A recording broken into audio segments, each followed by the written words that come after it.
Before you try to understand the meaning of Gauss law, of course, I'm not going to go through each point, but I'm going to summarize this for you, just to make sure that you understand this, and then later when you have a look at your notes again, then you will remember what I've said.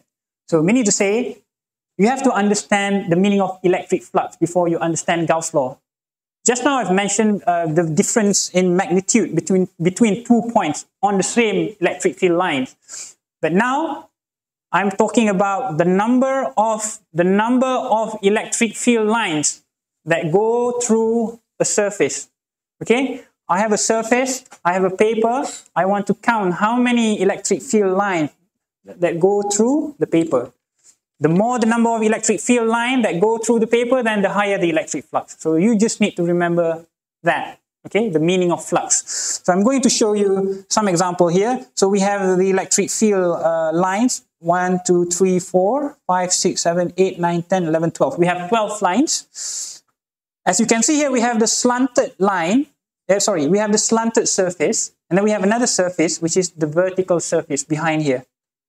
So the flux that go through the vertical surface should be the same with the flux that go through the slanted one. For this particular situation, okay, because you can see here, we have the same number of electric field lines that go through the two surfaces. Okay, there are situations where they are not the same. Okay, I'll show you in my example here, my simplified illustration. Okay. Just now, in the figure, I need you to have a look at your notes at the same time. We have the situation where we have this slanted surface and then this vertical surface. So here we have the same number of electric field lines. So I have 1 crossing, 2 crossing, 3 crossings. And then same goes to this one. 1 crossing, 2 crossings, 3 crossings. Okay. This is equivalent to the 2-dimensional drawing of this one, okay? This is the 3-dimensional drawing, but I have simplified this into 3 electric field lines instead of 12 lines here. Okay, now I have another situation, okay? I have a vertical surface here. So, even though it looks like a line, but here I'm drawing the 2-dimensional cross-sectional illustration. Okay, this is actually a surface, like the paper, and then you view from this direction, so it looks like a line. So this is intuitive. So I have a situation where this is my electric field lines. I'm going to denote the electric field lines using my red ink. So I have 4, I have 5. So for this situation, I have 1, 2, 3, 4, 5 crossings, right? Let's see if I change the position. Let's see if I rotate my surface here. If I rotate my surface towards this direction. So basically the length of from here to here is the same with this one. From here to here, they are the same. This one from here to here and from here to here. But now you will see that 1 and 2 lines will not cross the surface, but the 3 of them will cross the surface. So meaning to say, once I have rotated my surface, I will only see a portion of the crossings. So supposedly I should have 5 crossings, but now I have 3 crossings. And then let's see if I rotate even more, such that I am rotating this horizontally. So then there will be no crossing at all. Do you see the idea? So 1, 2, 3, 4, 5. So meaning to say, the orientation of the surface is important. Because the flux here is greater than the flux A. Sorry, let's say this is A, this is situation B, this is situation C. The flux for A is greater than the flux for B, and B is greater than C. Of course, A is greater than C as well.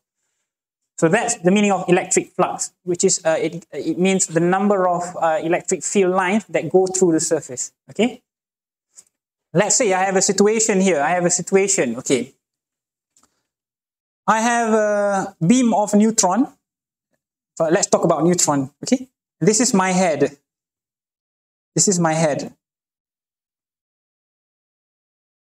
Okay. This is my beam of neutron. So I only receive one line of neutron beam. So the flux is given by one crossing. Okay.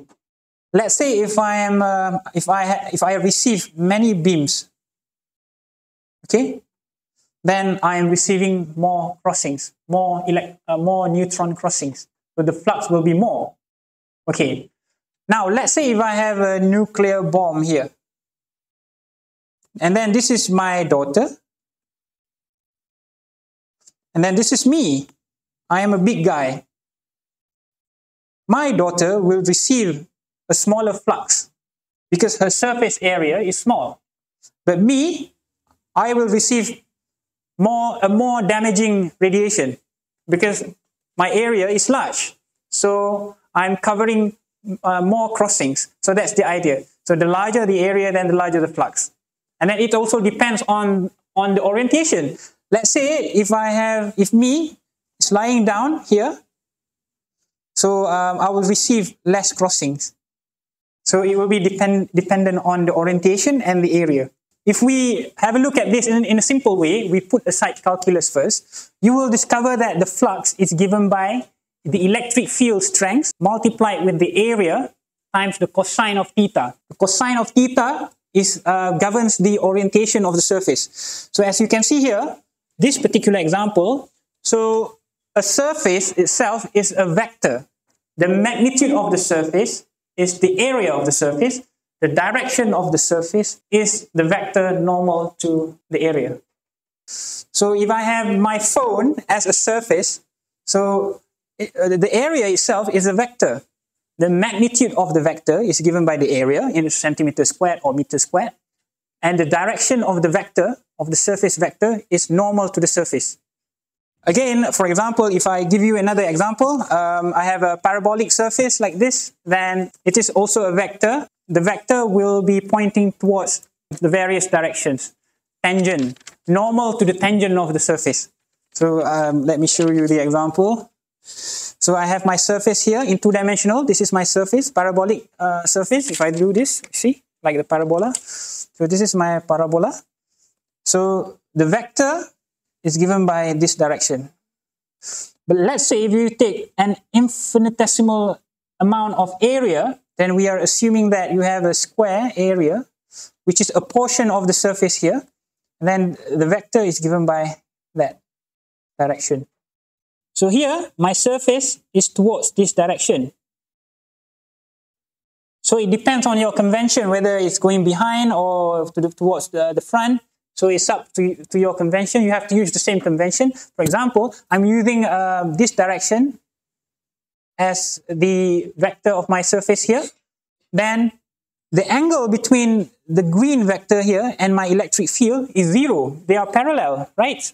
So in the equation here, theta is equal to 0. So cosine of 0 is 1. So it is merely the magnitude of the electric field multiplied with the area of my surface here. Okay, let's say if the magnitude of the electric field is given by E, Newton per Coulomb, then I know my area, and then I know that the orientation of my surface is basically in parallel with my electric field, then I'll just multiply E with A. Then you will get a volume, Newton per Coulomb per centimeter squared. So that's the unit of flux. But here I have the different orientation. So I have rotated this, okay? So meaning to say the vector normal to the surface is in this direction, but my electric field is in this direction. So the angle between the electric field direction and this one is given by theta. So you will have a positive value of theta. So that will reduce the amplitude here. E times A is the amplitude. Just imagine that you are learning in 103. So cosine of a positive value will be should be reducing, if I'm not mistaken, because the cosine itself is given by this. No, this is cosine. So if you have a positive value, then your cosine will reduce like that. It can also reduce to the negative value, because if you reduce this further, okay, then it will become the negative value. Normally, we will only consider the angle between 0 and 90 degrees. Okay, so here, because if I make my surface slanted like this, then the angle is 90 degrees with the electric field, 90 degrees here. So cosine of 90 is 0, right? Cosine of 90 degrees is 0. So this is 90 degrees. 90 degrees, so 0. So the flux is 0. So that's how we represent this using mathematics. Of course, I can transform my equation into the calculus form. So this is the calculus form because we are dealing with the surface area, so we have to use the double integral. So that's the idea. In calculus, if you deal with a line, meaning to say you are dealing with the line integral, you use one integral symbol, but here you are dealing with the surface. You have to integrate the electric field with respect to the area of the entire surface, okay? Let's say if you want to evaluate the flux over the entire surface here, then you have to integrate over the entire surface here. So the infinitesimal area is this big. Then you have to join them together, forming the entire plane. But the entire plane here is a simple one, so you don't have to think about the calculus. It is something that a constant multiplied with a constant, because the plane itself is a simple one. And the electric field here, we are assuming the electric field as a constant everywhere. Let's say if the strength of the electric field here is different with this one, is different with this one, then I suppose you will need calculus to evaluate this. So you have to use this. So you have to integrate over the entire surface S. Let's say if I name the surface here as the letter S, then I have to integrate. I have to join the small surface area contributions up to the entire surface. So that's the idea. The same goes to this one. So this is, I think if I'm not mistaken, you have learned this from your Form 5 textbooks, no? Form 4. So you dealt with the limits as x approaches 0, and then that becomes the integral of something or the differential of something. So again, we are using the same concept. We are assuming that delta A is infinitesimally small. So we are summing over the small regions, summing them together, joining them together. Okay, let's say I want to evaluate the loudness of our voice. So I need you to speak something constantly, and then you speak something constantly. Let's say if I'm assuming you speaking now, then the loudness is given by this small. And then if I sum up all the contribution, I ask everybody to speak constantly, then I'm measuring the loudness contributed by you, the loudness contributed by you, then I accumulate, I integrate. That's the meaning of integration, okay? I integrate for the entire hall, then the loudness will be very, very loud because I've got many contributions. Same goes to this one. So first you evaluate the contribution of the flux due to a small infinitesimal area, and then you join them together. Okay, so normally you will encounter just a simple surface, so you don't have to worry too much about that. Okay, this is a complicated one. So you have to consider all possible orientations, and then you do the summation. And then you have to deduce the summation into integrals. So I'm not going to go through this, you just read this.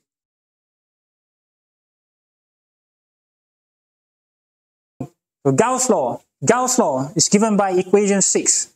Of this particular slide. So you don't confuse yourself with equation 6 in the previous slides, okay? So Gauss law, then we have the same equation number. If you refer to the previous slides, if you want to evaluate the electric field using the equation 6 in the previous slides, you have to use that Coulomb's law, and then it is also possible to use this one. So most of the time we use Gauss law because Gauss law is way more straightforward and easy to evaluate. So even though the equation looks like this, but meaning to say, I can translate this to you in English, okay? So I have an alien expressing Gauss law in terms of the symbol here, which you don't understand yet. But let me translate this to you.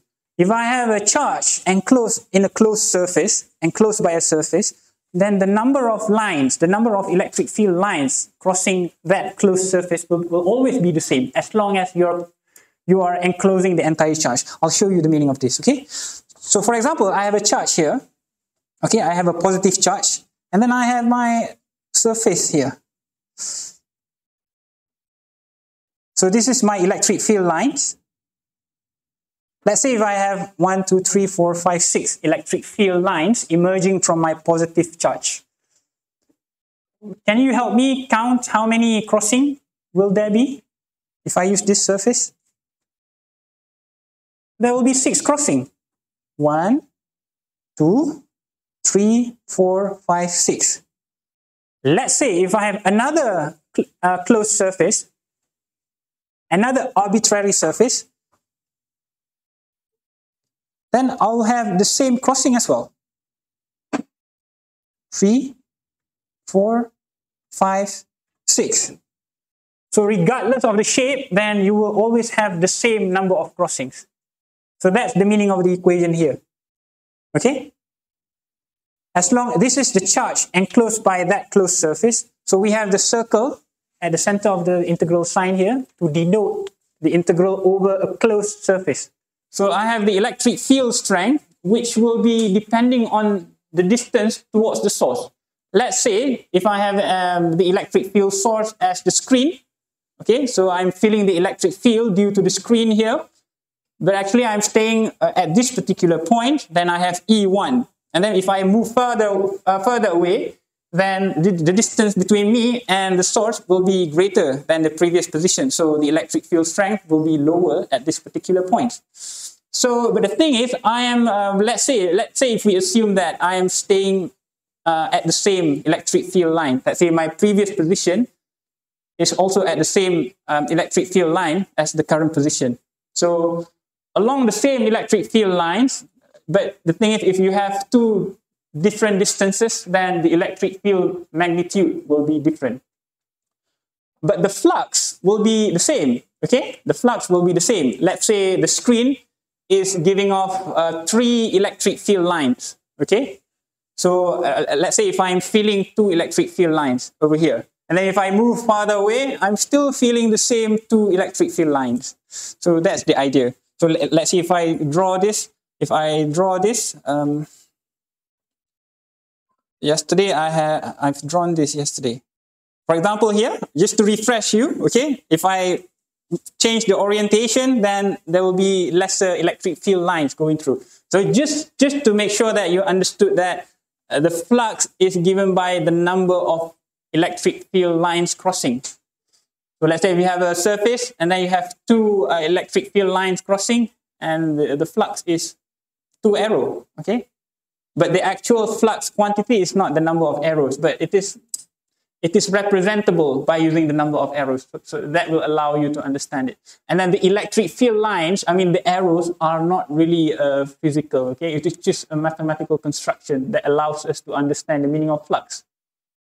But at some point, let's say the flux of a group of particles, then that line is given by the trajectory of the particle, okay? So I will not go into that, but the idea is for the electric field, the electric field lines are not physical. It is merely a mathematical convention that allows us to understand this. But the flux itself can be understood as the number of field lines that pass through a surface. So that's the idea, the number of crossing. So let's derive the same equation using Gauss' law. So you know Gauss' law is given by the integral of the electric field dA, which is also a vector, equals to the enclosed charge divided by the epsilon naught. Okay, so this is my wire. I have my wire over here, and then I want to find the electric field strength at this particular position, okay? Okay, I need to explain to you the meaning of Gaussian surface. A Gaussian surface is a surface such that the electric fields, okay, on the surface is constant. Remember yesterday I've mentioned about a dot, which is a point charge, positive point charge, and then the electric fields are emerging everywhere, right? Are emerging everywhere. And then the electric field strength over here should be the same with here, right? Because the distance from this point to this point is the same with the distance from here to here.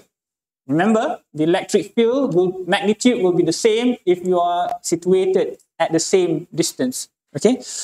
So here also we have the same electric field magnitude. So we can plot a contour such that any point on the contour, you know, the contour, the circle line here, any point on the contour will have the same electric field magnitude, but not the direction, just the magnitude, okay? Not the direction, because the direction will be everywhere, here, here.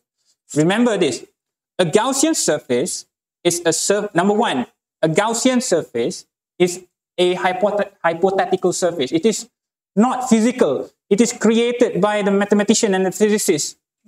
It is imagined by you, okay? You imagine there is a sphere, and then that sphere is enclosing the charge. That is the first requirement. It must enclose the charge.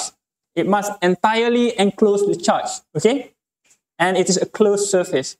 And the charge must be inside that surface, okay? Let's say if I have this surface, and then I have a point charge over here, and then the point charge must be inside the Gaussian sphere. So that's the Gaussian surface. Let's say this is the Gaussian surface. But normally the Gaussian surface is a symmetrical object, not like this, okay? Normally it is a sphere or a cylinder, okay? Or even a cuboid. It must be symmetrical. Okay, again, I repeat, I'm not saying that it must be symmetrical. In order to solve the problem easily, it has to be symmetrical. You'll see why. Okay, but now you have to understand that we have a contour such that any point on the line here, the electric field magnitude is the same. For example, I have a wire, and then I have my contour here, okay? Regardless of the vertical position, as long as the distance from the wire to the point here is the same with one another, then the electric field strength will be the same. Let's say if I choose another point here, the electric field magnitude over here and over here will be the same, because the distance from the source is the same. This one to this one, this one to this one. And then you may ask me, how about the vertical components? Because the wire is infinitely long, then the contributions due to the vertical component will cancel off.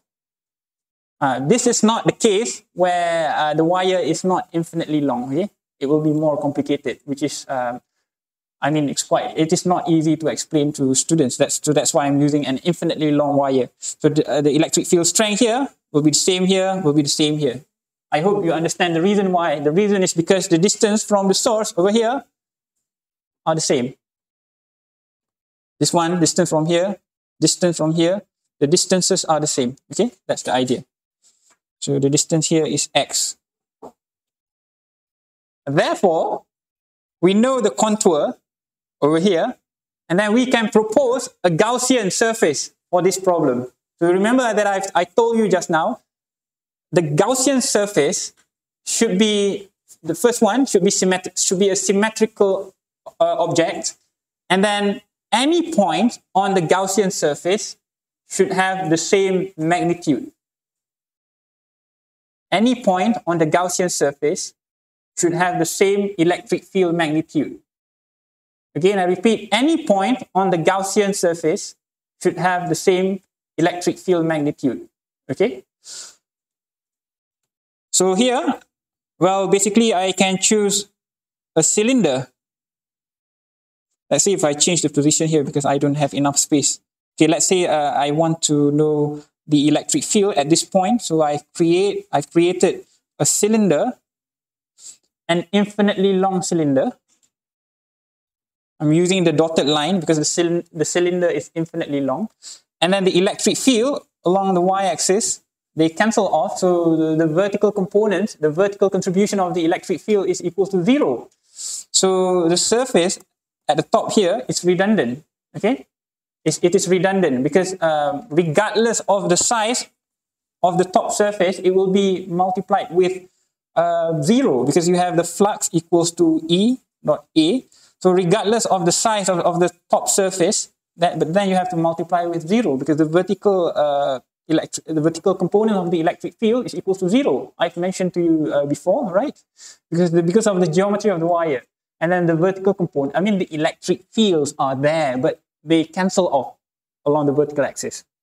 So we assume that the net electric field that passes through the net electric field that passes through the top surface here is 0. So 0 multiplied by the area of the top surface, which is equals to 0. So that's why we are only considering the curved surface instead of the plate at the top and the bottom. Okay, so we have a cylinder where the base itself is a circle with radius x. You can imagine the circle here, and then the radius is x. Am I right? The radius is x. Okay, because the size of the circumference, the radius is exactly the same with x, and then we construct the cylinder with x as the radius. Okay, so the area of the surface, the area of the curved surface is given by the height, the height L. We just assume first that there is a height here. The height is L.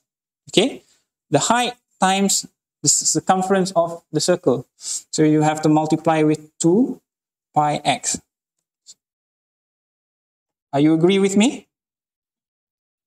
You have to multiply, am I right? You have this circumference of the circle here, and then you multiply with the height of the cylinder to obtain the surface area of the curved surface. Because the surface itself is a Gaussian surface, okay? Remember, I know you are quite confused with Gaussian surface at the moment. Later we'll have a concept test that tests you on the Gaussian surface. So, but now you just accept it as it is first, because I'm defining the Gaussian sphere here. I'm using the trick, okay? The reason why I'm proposing a surface, a cylindrical surface, is because I want all points on the surface of the cylinder to have a constant electric field magnitude. So when I have a constant electric field magnitude, so this guy becomes a constant. So because I just need to integrate over the area of my Gaussian surface. But on the surface itself, the electric field is a constant. So I can, because this is a constant, I can bring this outside. So I can just have the constant electric field multiplied with 2 pi x L. Okay, so this is it for this one, equals to Q over epsilon naught. Q over epsilon naught. So the Q here depends on your charge of the wire.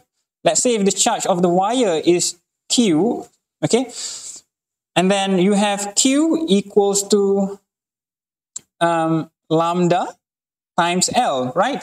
So you have the charge density of the wire, and then you multiply it with the entire length of the wire.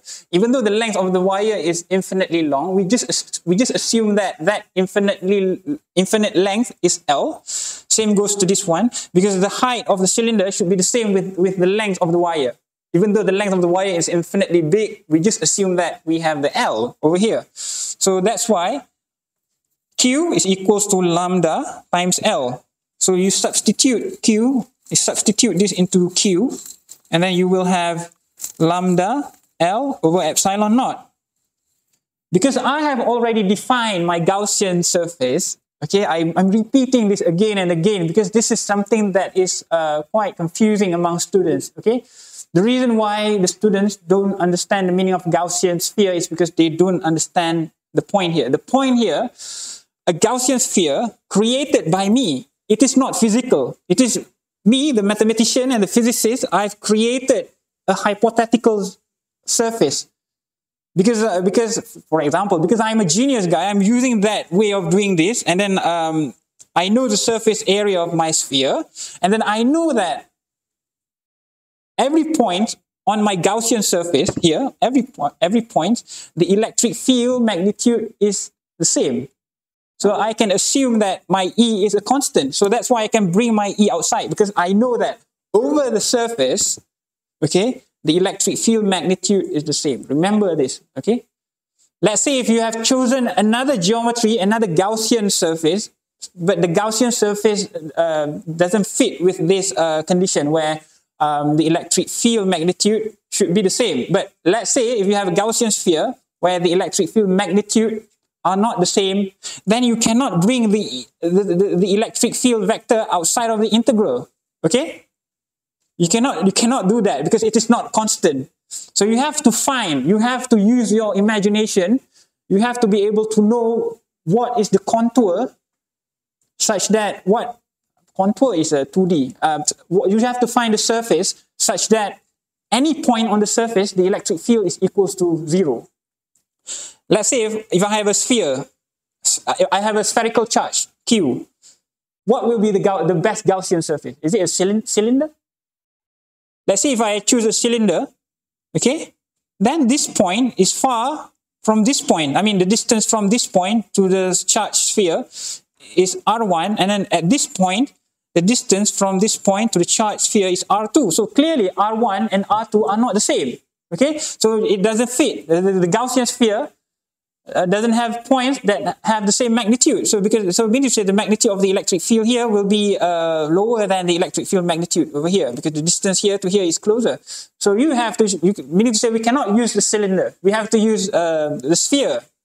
Because for the sphere, any points on the surface of the sphere, the distance from the point to the charge at the center of the sphere is given by R. Here is also R. So meaning to say you have already found a surface such that any point on the surface, the electric field magnitude is the same. So you can have a constant vector E. When you have a constant vector E, you can use the trick. This is the Gaussian trick, the trick that he used to solve the symmetrical problem. So because the electric field magnitude is the same everywhere on the surface, then I can bring this E outside. So instead of having my integral like this, E dot dA equals to Q over epsilon naught, instead of having this one, because any points on the surface, so I have to do the integral over the surface, okay? Let's say any points on the surface S have the same electric field magnitude, then I can bring this outside, so it becomes this guy.